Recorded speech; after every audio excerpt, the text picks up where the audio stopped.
Assalamualaikum warahmatullahi wabarakatuh. Perkenalkan nama saya Yon Fritzshila dengan NIM C1H025040.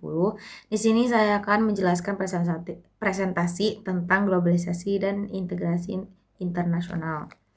Tujuannya biar kita bisa ngerti apa sebenarnya globalisasi itu, gimana pengaruhnya buat Indonesia, dan apakah hal ini tuh lebih banyak kasih manfaat atau malah jadi ancaman buat kita.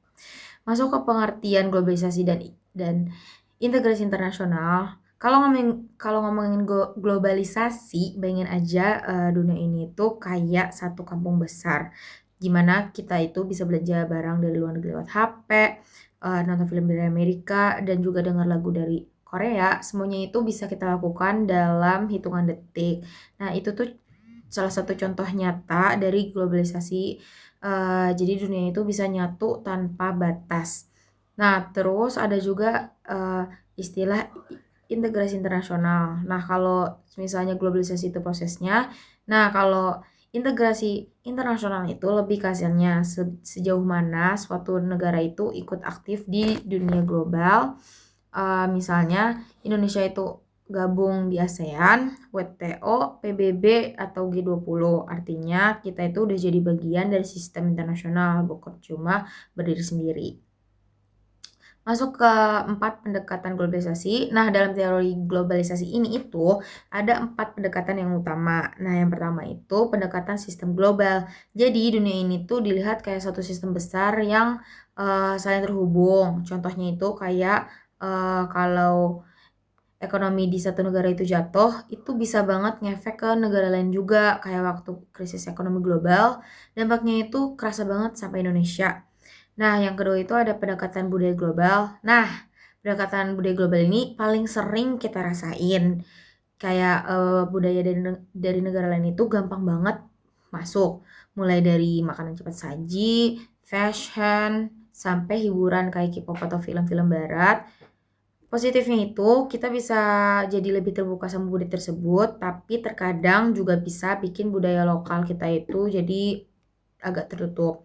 Yang ketiga itu ada pendekatan masyarakat dan politik global. Nah, pendekatan ini tuh lebih ke ngomongin soal kesadaran global. Misalnya, sekarang itu banyak banget orang di berbagai negara itu peduli sama isu yang sama. Kayak perubahan iklim, hak asasi manusia, dan perdamaian dunia. Nah, yang terakhir itu ada pendekatan kapitalisme global.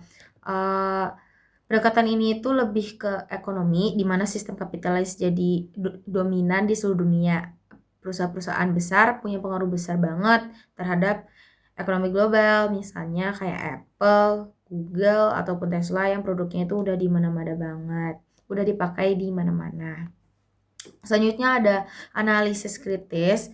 Nah, pertanyaan pertama, gimana sih pengaruh integrasi internasional terhadap Indonesia? Nah, menurut saya efeknya itu ada tiga sisi, ada positifnya, negatifnya juga tantangannya. Nah, kalau dari sisi positifnya, integrasi internasional bisa memperkuat posisi Indonesia di dunia. Kita itu bisa bekerja sama dengan negara lain, dapat investasi, ikut dalam pengambilan keputusan global, dan memperluas pasar ekspor. Nah, kalau dari negatifnya, bisa mengancam kedaulatan budaya dan juga kebijakan nasional jika terlalu bergantung pada pihak asing. Nah, yang terakhir itu ada tantangannya. Kadang budaya luar itu terlalu gampang masuk dan bisa ngurangin rasa cinta kita terhadap budaya sendiri.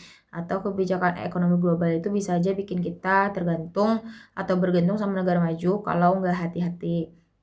Nah, pertanyaan kedua itu, apa peluang dan tantangan bagi Indonesia dalam konteks ASEAN, PBB, WTO, dan G20? Nah, misalnya di ASEAN itu kita bisa kerja di bidang ekonomi, tapi juga harus siap bersaing sama negara tetangga. Nah, kalau di PBB kita bisa aktif bantu menjaga perdamaian dunia. Kalau di WTO kita bisa ekspor produk lokal kita, tapi juga harus kuat bersaing di pasar bebas. Dan di G20 itu Indonesia punya kesempatan besar buat ngasih suara mewakili negara yang berkembang. Jadi intinya tergantung gimana kita ngatur dan nyesuaiin diri aja. Masuk ke refleksi pribadi. Nah, kalau dari saya sendiri ngerasa kalau integrasi integrasi internasional itu lebih banyak manfaatnya, tapi ya tetap harus waspada. Karena kita juga bisa dapat keuntungan dari globalisasi, mulai dari teknologi, pendidikan, dan juga ekonomi. Tapi jangan sampai itu semua bikin kita kehilangan jati diri kita sebagai bangsa Indonesia.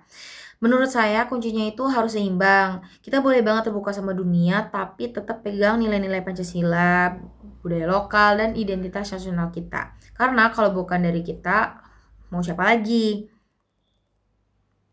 Nah, selanjutnya ini ada penutup.